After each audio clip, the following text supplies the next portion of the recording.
Hi guys. So start करेंगे आज की वीडियो एंड आज बात करेंगे निफ्टी बैंक निफ्टी पे थोड़ा। और एक वोडाफोन आइडिया का स्टॉक है उस पर बात करेंगे।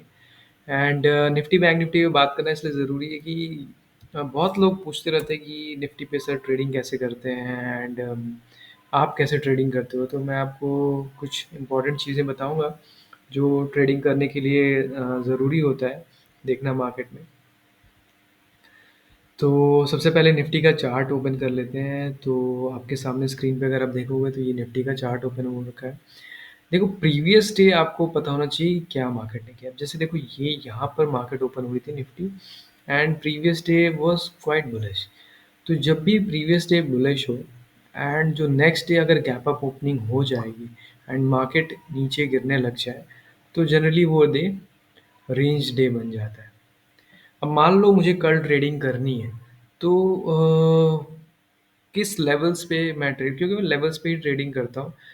तो ये जो हाई होगा प्रीवियस डे का ये मेरे लिए मैटर करेगा एंड ये जो लो है ये मैटर करेगा। तो 21,630 ये जो आप देख रहे हो लो एंड 21,740 ये दोनों मेरे लिए बहुत इंपॉर्टेंट है। इसके बीच में अगर मार्केट कुछ भी करे, कल करे, परसों करे, जितने दिन भी मंडे ट्यूसडे वेंसडे अगर पूरे दिन रहती है मैं कोई ट्रेड इसमें नहीं लूँगा।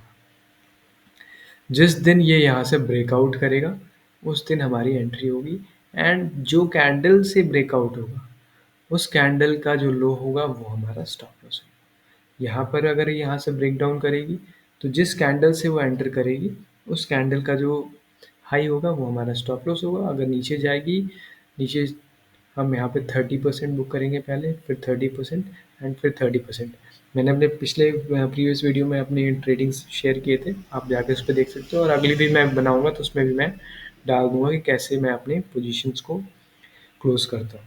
तो ये तो तरीका हो गया कि निफ्टी पे मैं कैसे ट्रेड करता हूँ। इसके अलावा आपको आर्ली कैंडल चार्ट पता होना चाहिए और वो भी बहुत इम्पोर्टेंट है, क्योंकि जो अगला आपका लेवल है वो कैसे पता होगा। मान लो आप एंटर भी कर जाते हो 21,630 ब्रेक होने पे, तो क्या आपका टारगेट होगा, जो टारगेट होगा जो नेक्स्ट स्विंग लो है वो।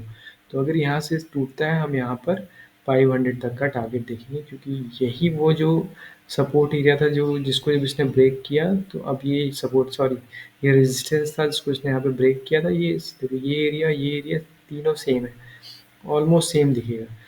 फर्स्ट टाइम जब इसने यहाँ पर यहाँ से आया और इसी जगह से घूमा, फिर जब वापस गया ऊपर, फिर इसी एरिया से यहाँ से घूमा। तो जब अब इसको फिर से यहाँ पर थोड़ी सी प्रॉब्लम होगी और यहाँ से अगर ब्रेक हुआ तो फिर जो नीचे ये वाला जो लो है ये हमारे लिए इम्पोर्टेंट हो जाएगा। सो इस तरीके से ट्रेडिंग करते हैं एंड ये सारे आपको सपोर्ट एंड रेजिस्टेंस अगर समझ में आ गया पैटर्न कैसे मार्केट चलती है तो आप आराम से ट्रेडिंग कर सकते हो। इसलिए मैं कह रहा हूँ आर्ली क्यों इंपॉर्टेंट होता है। एंड इसके बाद जो आता है वो आता है डेली। एंड डेली में दो मूविंग एवरेज है जो मैं बहुत क्लोजली वॉच करता हूँ। पहला है 21, मैं आपको दिखाता हूँ, यहाँ पे मैंने डाल रखा है ये 21 मूविंग एवरेज, आप देख सकते हो यहाँ पर ये जो है 21 मूविंग एवरेज और 8। और कोई इंडिकेटर मैं यूज़ नहीं करता, यही दो चीज़ें मैं यूज़ करता हूँ।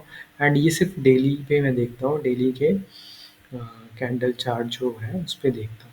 तो अगर आप डेली के कैंडल चार्ट में देखोगे तो आपको दिखेगा कि 8 और 21 दोनों के ऊपर अभी ट्रेड कर रहा है।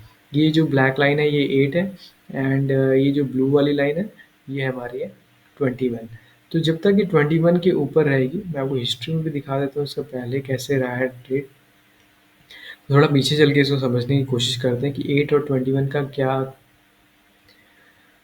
वो रहता है। जब तक 8 21 को यहाँ पे जैसे इसने क्रॉस किया तब जाके इसका जो यहाँ से जब इसने इस लो को ब्रेक किया तब इसका जो मोमेंटम है, जो ट्रेंड है वो चेंज होता है।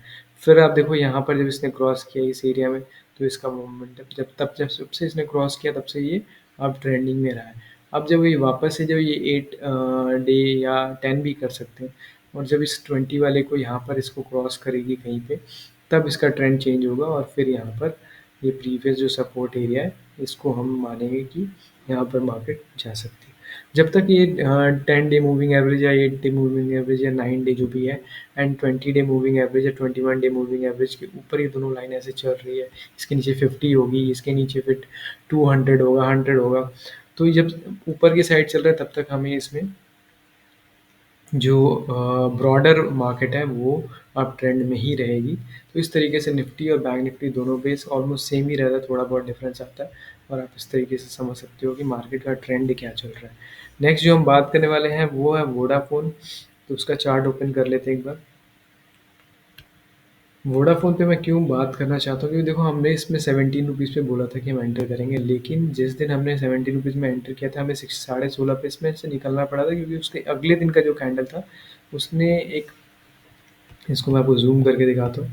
अब हम इसमें 18 रुपीज़ पे एंटर करेंगे, उसका रीज़न मैं आपको समझाता हूँ। देखो 17 पे मैंने एंटर किया, लेकिन मैं अगले दिन जब मैंने इसका, क्योंकि मैं कैंडल्स में बहुत, जो कैंडल का पैटर्न बन रहा है वो बहुत इंपॉर्टेंट होता है। तो ये इसकी यहाँ से ओपन हुआ था जब इसने ब्रेकआउट किया था 70 रुपीज़ को, लेकिन अगला जो कैंडल बना था उसने इसको निगेट कर दिया था। मतलब इसके जो ब्रेकआउट है उसको एक तरीके से फेक ब्रेकआउट बोला जाता है, अगर अगला कैंडल पूरी कैंडल को खा जाए।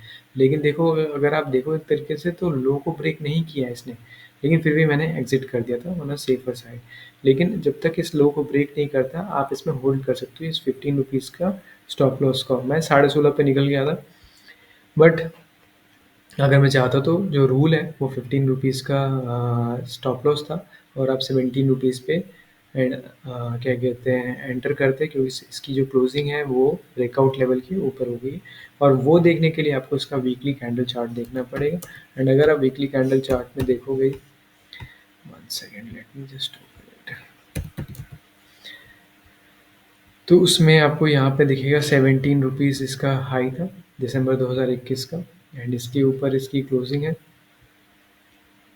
फाइनली इसने क्लोज कर दिया एंड पर फाइनली इसने जब क्लोज कर लिया, जब क्लोज होगा तभी हमें एंटर करना है। एंड इसका टारगेट काफ़ी 30, फर्स्ट टारगेट तो मेरा 30 है, उसके बाद 40 है, वो भी मैं आपको दिखाता हूँ कि कैसे। अगर इसको आप थोड़ा पीछे जाके देखोगे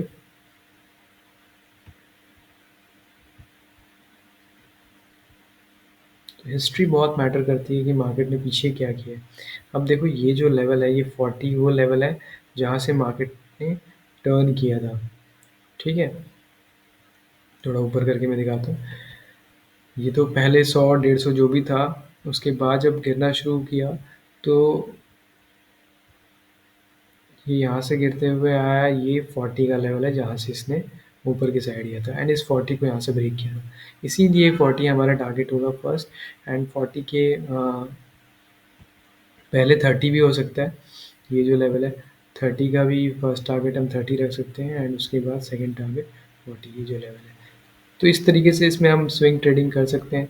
अगर आप इसमें पोजीशन लेते हो तो इस तरीके से आप होल्ड कर सकते हो। जिस दिन भी आप एंटर करोगे उस दिन का आपको जो लो होगा वो आपका स्टॉप लॉस होगा। तो जैसे अभी अगर आप 17 पे कल एंटर करते हो मंडे को जब खुलेगी, तो ये जो स्विंग लो है 15 रुपीज़, ये आपका स्टॉप लॉस होगा। सो इस तरीके से आप स्विंग ट्रेडिंग कर सकते हैं, एंड कैसे इसको होल्ड करना है, आगे आप फिर 30 पे एंड 40 पे निकल सकते हो। एंड अगर नीचे की साइड ब्रेक करेगा तो एग्जिट कर जाएंगे। तो अब रूल्स पे अगर आप चलोगे तो आपको कभी दिक्कत नहीं आएगी। तो आज की वीडियो में इतना ही रखते हैं, फिर अगली वीडियो में फिर से बात करेंगे। नेक्स्ट सैटरडे को फिर से मैं एक वीडियो बनाऊंगा, तब तक के लिए टेक केयर।